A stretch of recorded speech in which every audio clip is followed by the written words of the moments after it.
Health condition మీ అందరికీ తెలిసిందే. నా కూతుర్ని రోజు చూస్తూ తల్లిగా తల్లడిల్లిపోతున్నాను. నాలాంటి పరిస్థితి ఏ ఆడదానికి రాకూడదు. నా బాధ నాలోనే ఉంది తప్ప బయటకు చెప్పుకున్న ఉపయోగం లేదు కదా.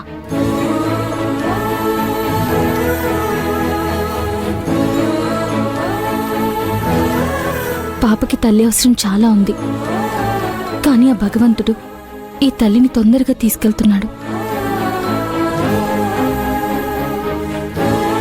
నిజం చెప్పాలంటే ఏ లోటు రానివ్వకుండా నువ్వు నా కూతుర్ని చూసుకోగలవు. కానీ నువ్విప్పుడు ప్రెగ్నెంట్వి. నువ్వు ప్రెగ్నెంట్వి కాకపోయింటే నిరభ్యంతరంగా నా కూతుర్ని నీకే అప్పగించేదాన్ని.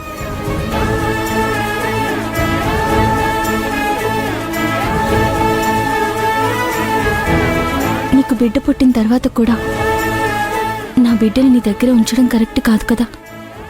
ఎందుకో నాకు అలైకే చెప్పిందే కరెక్ట్ అనిపిస్తుంది. అది కాదు సుహాసిని. ఇప్పుడు భూమి, ఒక్క నిమిషం నువ్వు మాట్లాడకుండా ఉంటావా? కన్న తల్లి అవునన్నాక ఇక అవును కాదనడం అన్నయ్య చేతిలో ఉంది.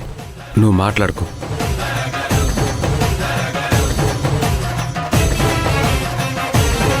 ఇక నిర్ణయం అంతా నీ చేతిలో ఉంది రాఘవ. నువ్వు ఏం చెప్తే అదే.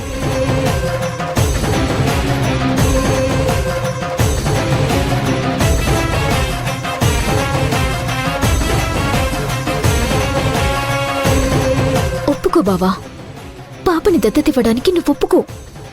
అప్పుడు మనిద్దరం కూడా కొన్ని కోట్లకి అధిపతులమవుతాం బావా. ప్లీజ్ బావా, ఒప్పుకో. మీరందరూ అలైక్య ఆలోచనను సమర్థిస్తున్నప్పుడు నేనింక కాదనడానికి ఏముంటుంది? సరే, అలాగే కానిద్దాం.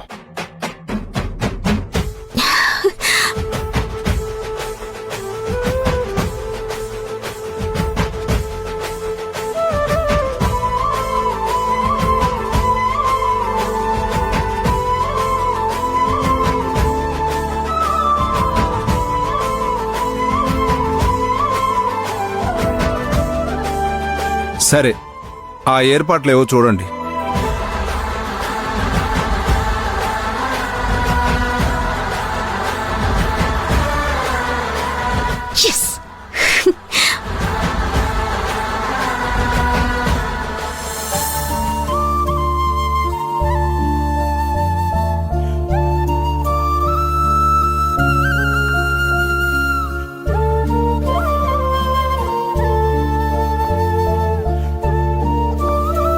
ఏంటి రాఘవ అలా ఉన్నావు?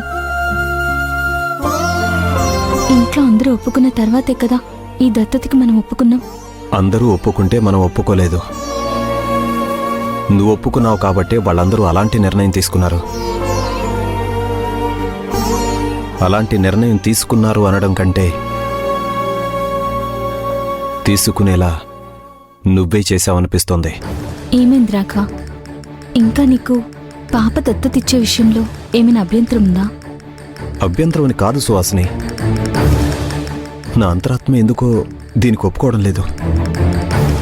పాప మన ప్రేమకు ప్రతిరూపం. ఒక రకంగా చెప్పాలంటే మనిద్దరం కలిసి ఉండడానికి కారణం కూడా. మన మధ్య ఉన్న ప్రేమే కాదు, ఆ ప్రేమకి గుర్తుగా పుట్టిన కృష్ణ తులసి. అలాంటి కృష్ణ తులసిని అలైక్య దత్తత తీసుకుంటే ఆ పాపకి తల్లి అలైక్య అవుతుంది.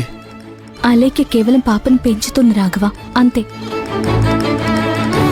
తనకెప్పటికీ నేనే తల్లిని. కరెక్టే సుహాసిని, కానీ తన సర్టిఫికెట్స్లో రికార్డ్స్లో తల్లి పేరు అలైక్య అని మారుతుంది కదా. సుహాసిని, నిజంగా అలైక్య పాప మీద ప్రేమతోనో లేక నీ మీద జాలితోనో దత్తత తీసుకుంటుందని నువ్వు నమ్ముతున్నావా? నమ్మాల్సొస్తుంది. ఒకవేళ అదే నిజమైతే పాపకి మంచిదే కదా. కానీ అది అబద్ధమైతే పాప భవిష్యత్ ఏంటని నువ్వు ఆలోచించావా? ఒకవేళ నిజంగానే నువ్వు చెప్పినట్టు అలైక్య మంచి అభిప్రాయంతోనే పాపను దత్తత తీసుకుంది అనుకుందాం. అలైక్య పెంపకంలో పాప సరిగ్గా పెరుగుతుందంటావా? తనకున్న దురాశ, మొండితనం, పెంకితనం అన్నీ ఖచ్చితంగా కృష్ణ తులసి మీద రుద్దుతుంది. తనని ఇంకో అలైక్యలా తయారు చేస్తుందేమోనని నాకు భయమేస్తోంది. తండ్రిగా నువ్వున్నావు కదా రాఘవ, నువ్వు చూసుకుంటావుగా. మరి నేను చూసుకుంటాను అనుకున్నప్పుడు మళ్ళీ అలైక్య ఎందుకు సుహాసిని? రాఘవ, పాప విషయంలో నీ భయం నాకు అర్థమవుతుంది. కానీ ఒకటి గుర్తుపెట్టుకో, పాప క్యారెక్టర్ అనేది దాని పుట్టుకలోనే ఉంటుంది. చందనం చెట్టు చుట్టూ ఏ చెట్టు ఉన్నా దానికి చందన వాసన వస్తుంది తప్ప పిచ్చి చెట్టు ప్రభావం చందన చెట్టు మీద ఉండదు. తులసి కూడా చందనం చెట్టులాగే పెరుగుతుందనే నమ్మకం నాకుంది. దాన్ని నిజం చేయడానికి నువ్వు ఉన్నావు. పైగా ఇదే ఇంట్లో భూమి, రాఘవ, అత్తయ్య, మావయ్య, వదిన, అన్నయ్యలు కూడా ఉన్నారు. ఇంత మంచి మనుషుల మధ్య తను మంచిగానే పెరుగుతుంది. ఒక రకంగా చెప్పాలంటే అచ్చం నీలా పెరుగుతుంది. నాలా పెరగాల్సిన పని లేదు సుహాసిని. పాప తనలా తను పెరిగితే చాలు. ఇంతమంది మంచి మనుషులున్న ఇంట్లో అదే అలకి ఎలా ప్రవర్తిస్తుందో చూస్తున్నావు కదా. చూడు రాఘవ, అలేఖ్య పుట్టిన వాతావరణం వేరు, పెరిగిన విధానం వేరు. తను ఎదుర్కొన్న సమస్యలు, తను చూసిన మనుషులు, తనకు తగిలిన ఎదురుదెబ్బలు తనను అలా మార్చుండొచ్చు. కాని మన కృష్ణకి అలాంటి పరిస్థితి రాదని నేను అనుకుంటున్నాను. అంతేకాదు, అలేఖ్య విషయంలో తప్పు చేశాననే భావన ఏదో ఒక మూల మనలో ఉండిపోయింది. ఒకవేళ అలేఖ్యకి నిజంగానే మారే ఛాన్స్ పాప ద్వారా ఆ దేవుడు కల్పించాడేమో. దానికి మనమెందుకు దూరం చేయడం? కొంతమంది కొన్నిసార్లు కొన్ని విషయంలో తప్పు చేయలేరు రాఘవ. పాప చిరునవ్వు చూస్తే ఎవరికైనా హాని చేయాలనిపించదు. అది నేను నమ్ముతున్నాను. ఇక నువ్వు దీని గురించి ఏ టెన్షన్ పడకు. నిర్ణయం తీసుకోవాలా లేదా అని ఆలోచించే సమయం దాటిపోయింది. ఆల్రెడీ నిర్ణయం జరిగిపోయింది రాఘవ. ఇప్పుడు ఆ జరిగిపోయిన నిర్ణయాన్ని సరిగా ఎలా అమలు చేయాలనే దాని గురించి ఆలోచిద్దాం.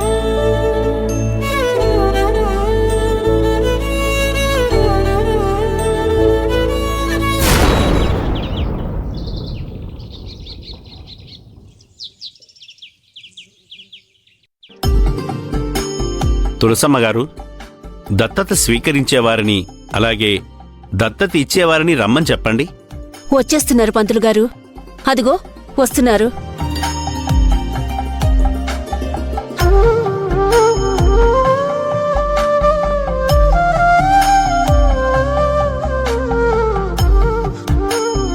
కూర్చోండి,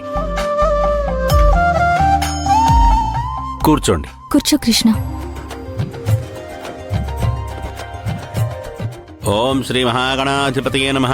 శ్రీ గురుభ్యో నమః. హరి ఓం. ఓం గణానాన్త్వా గణపతిం హవామహే కవిం కవీనాం